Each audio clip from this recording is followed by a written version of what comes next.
भारत में सोना निवेश के उद्देश्य से नहीं खरीदा जाता, इससे लोगों की भावनाएं भी जुड़ी होती है। सोने और चांदी में आए दिन एक नई रफ्तार देखी जा रही है, इसमें लगातार बढ़ोतरी हो रही है। ऐसे में सबके मन में सवाल है कि आने वाले समय में सोना कितना पहुंच सकता है। वेल्थ ग्लोबल के डायरेक्टर अनुज गुप्ता ने कहा है कि सोने का भाव इस साल के अंत तक या फिर दिसंबर तक 1,12,000 रुपए से 1,15,000 रुपए प्रति 10 ग्राम पहुंच सकता है। उन्होंने सोने में बढ़ोतरी के कई कारण भी बताए हैं।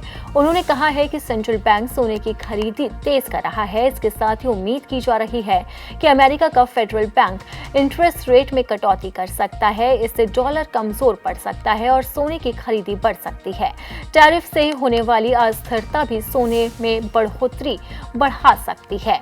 वहीं कमोडिटी एक्सपर्ट अजय केडिया ने भी कहा है कि सोने का भाव इस साल के अंत तक 1,20,000 रुपए प्रति 10 ग्राम पहुंच सकता है। खरीदारी बढ़ने से सोने की कीमत में इजाफा हो सकता है।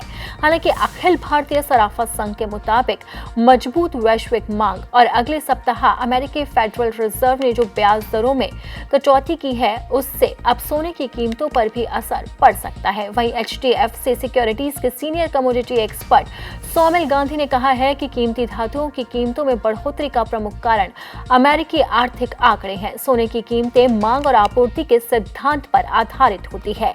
जब वैश्विक स्तर पर सोने की मांग बढ़ती है, जैसे कि निवेशकों का सोने की ओर रुझान बढ़ना, आभूषणों की मांग या फिर तकनीकी उपयोग बढ़ना, तो कीमतें बढ़ जाती है। सोना एक प्राकृतिक संस्थान है जिसकी मात्रा सीमित होती है। सोने की खुदाई महंगी और जटिल प्रक्रिया है, जिससे उसकी आपूर्ति सीमित रहती है। इसलिए मांग में वृद्धि होने पर कीमतें तेजी से बढ़ती है। लोग युद्ध और राजनीतिक अस्थिरता के दौरान निवेशक जोखिम से बचने के लिए सोने को प्राथमिकता देते हैं।